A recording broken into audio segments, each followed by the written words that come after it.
Dear students, ఈ వీడియోలో కంప్లీట్గా నవోదయ మరియు నవోదయ స్కూల్స్ మరియు నవోదయ ఎగ్జామ్స్ గురించి నేను ఎక్స్ప్లెయిన్ చేయడం జరుగుతుంది. మీ పిల్లలను నవోదయలో జాయిన్ చేయాలి, నవోదయ స్కూల్స్లలో చేర్పించి మీరు ఎడ్యుకేషన్ అనేది ఇప్పించాలి అన్న ఉద్దేశంతో ఉన్న ప్రతి తల్లిదండ్రులు కూడా తప్పకుండా ఈ వీడియోని ఎండ్ వరకు చూడండి. మీ మనసులో ఉన్న ప్రతి డౌట్ను కూడా క్లియర్గా నేను ఎక్స్ప్లెయిన్ చేయడం జరుగుతుంది.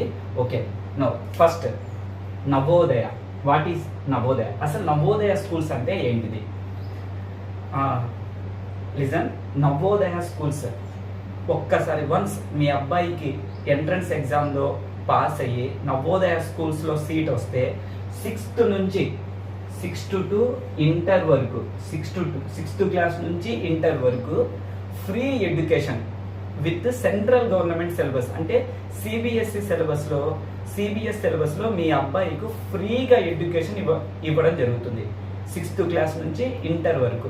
మరి దాంతో పాటుగా బుక్స్ కూడా ఫ్రీగా ఇస్తారు, యూనిఫామ్స్ కూడా ఫ్రీగా ప్రొవైడ్ చేయడం జరుగుతుంది. విత్ హాస్టల్తో మంచి ఎడ్యుకేషన్, క్వాలిటీ ఎడ్యుకేషన్ నవోదయ స్కూల్స్లో ప్రొవైడ్ చేయడం జరుగుతుంది. క్లియర్? నవోదయ స్కూల్స్. నా సెకండ్ పాయింట్ అండి, నవోదయ సీట్స్. ఒక డిస్టిక్లో ఎన్ని సీట్స్ ఉంటాయి? Second doubt. డిస్టిక్ 80 సీట్స్ ఉంటాయి. టోటల్ ఒక డిస్టిక్లో 80 సీట్స్ ఉంటాయి. ఆ 80 సీట్స్ను కూడా మళ్ళీ 2 పార్ట్స్ లాగా డివైడ్ చేశాడు. అర్బన్కి ఇన్ని అని, రూరల్కి ఇన్ని అని. అర్బన్కు 75% సీట్స్, అంటే 80లో 75 అంటే 60 సీట్స్. 60 సీట్స్ రూరల్లో ఉండే స్టూడెంట్స్కు 60 సీట్స్ ఇవ్వడం జరుగుతుంది. రిమైనింగ్ 20 సీట్స్ అర్బన్లో ఉండే స్టూడెంట్స్కి ఇవ్వడం జరుగుతుంది. నవోదయ ముఖ్యంగా గ్రామీణ ప్రాంతంలో ఉండే స్టూడెంట్స్ను క్వాలిటీ ఎడ్యుకేషన్ ఇవ్వాలి వాళ్ళకు అనేది అన్న ఉద్దేశంతోనే నవోదయ స్టార్ట్ చేయడం జరుగుతుంది. కాబట్టి రూరల్లో ఉండే స్టూడెంట్స్కు 60 సీట్స్, అర్బన్లో ఉండే స్టూడెంట్స్కు 20 సీట్స్. ఓకే, ఈ exam, Navodaya exam eligibility criteria. Age, first point age. 6th class entrance exam రాయాలి అంటే మీ అబ్బాయికి 9 ఇయర్స్ అబోవ్ ఉండాలి, 13 ఇయర్స్ బిలో ఉండాలి. అంటే ఏజ్ లిమిట్ 9 to 13 ఇయర్స్. మీ అబ్బాయి ఖచ్చితంగా 5th క్లాస్ చదువుతూ ఉండాలి. ఓకే, నా నోటిఫికేషన్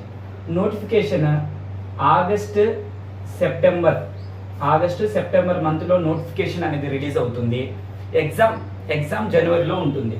జనవరి 18లో ఎగ్జామ్ అనేది ఉంటుంది. Okay, exam pattern. Next point exam pattern total 100 marks 80 questions. So ఒక్కొక్క క్వశ్చన్ వచ్చేసి 1.25 మార్క్స్. అంటే ఈచ్ 4 రైట్ క్వశ్చన్స్కు 5 మార్క్స్ ఇవ్వడం జరుగుతుంది. ఇందులో సిలబస్ దగ్గరికి వస్తే మ్యాథ్స్ 20 క్వశ్చన్స్ 25 మార్క్స్. రీజనింగ్, దీన్నే మెంటల్ ఎబిలిటీ టెస్ట్ అని కూడా అంటాం. Highest marks 40 questions 50 marks. Next English 20 questions 25 marks. So total 100 marks 80 questions.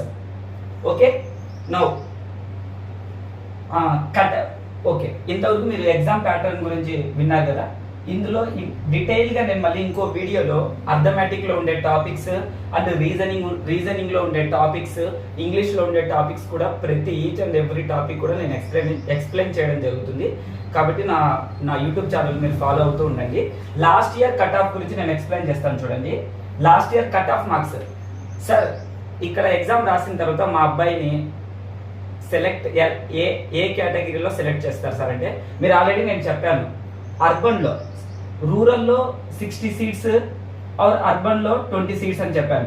Cut off marks కూడా అలాగే డివైడ్ చేస్తాడు. అర్బన్లో ఉండే స్టూడెంట్స్ను ఒక కట్ ఆఫ్ మార్క్ ఉంటుంది, రూరల్లో ఉండే స్టూడెంట్స్కి ఒక కట్ ఆఫ్ మార్క్ ఉంటుంది. అందులో మళ్ళీ బాయ్స్కి ఒక కట్ ఆఫ్ మార్క్, గర్ల్స్కి ఒక కట్ ఆఫ్ మార్క్ ఉంటుంది. లాస్ట్ ఇయర్ జనవరిలో రిలీజ్ అయిన ఎగ్జామ్కు కట్ ఆఫ్ మార్క్ ఒకసారి నేను ఎక్స్ప్లెయిన్ చేస్తాను చూడండి. ఇది అర్బన్లో general category boys 93 cut off, girls 91 cut off. OBC category boys 92 cut off, girls 90 cut off. SC boys 87 cut off, girls 86 cut off. ST boys 86 cut off, girls 85 cut off. Now rural కిందికి వస్తే చూడండి, boys 90 cut off 90, girls 87. OBC category 88, 86. SC category 86, 85. ST category 84 and 82 cut off వచ్చేసి ఈ విధంగా ఉంటుంది. Exam pattern వచ్చేసి ఈ విధంగా ఉంటుంది. ఎగ్జామ్ వచ్చేసి 2 అవర్స్ జరుగుతుంది. OMR sheet black pen or blue pen తో మీరు అబ్బాయి అనేది బబుల్ చేయాల్సి వస్తుంది. ఓకే, మోస్ట్ ఇంపార్టెంట్ డౌట్, అందరికి వచ్చే డౌట్, సార్ మేమందరం రూరల్ కింద అప్లై చేస్తాం సార్, పాసిబుల్ అవుతుందా సార్? నో, ఒకసారి చూడండి, దానికి కూడా సెంట్రల్ గవర్నమెంట్ అనేది సమ్ క్రైటీరియా అనేది డిసైడ్ చేసింది. మీ అబ్బాయి compulsory 3rd class 4th class ఇప్పుడు చదువుతున్న 5th క్లాస్ కంపల్సరీ రూరల్లో ఉండే స్కూల్లో చదువుతూ ఉండాలి. అప్పుడు మాత్రమే ఆ అబ్బాయి రూరల్ కిందికి వస్తాడు, లేకపోతే రాడు. ఇంకొకటి, సార్ మా విలేజ్, మా హౌస్ వచ్చేసి రూరల్లో ఉంది, అబ్బాయి చదువుతుందేమో అర్బన్ లో, అప్పుడు మా అబ్బాయి ఏ కేటగిరీ కిందికి వస్తాడు?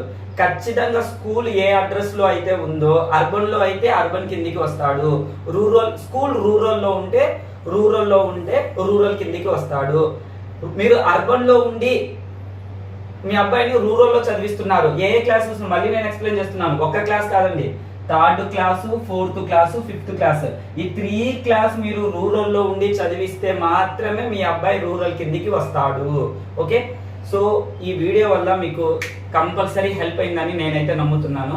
ఇంకా నేను నా యూట్యూబ్ ఛానల్లో ఎస్పెషల్ ఇన్ ద అర్థమెటిక్ గురించి, మెయిన్ క్రూషియల్ రోల్ అర్థమెటిక్ కిందికే వస్తుంది.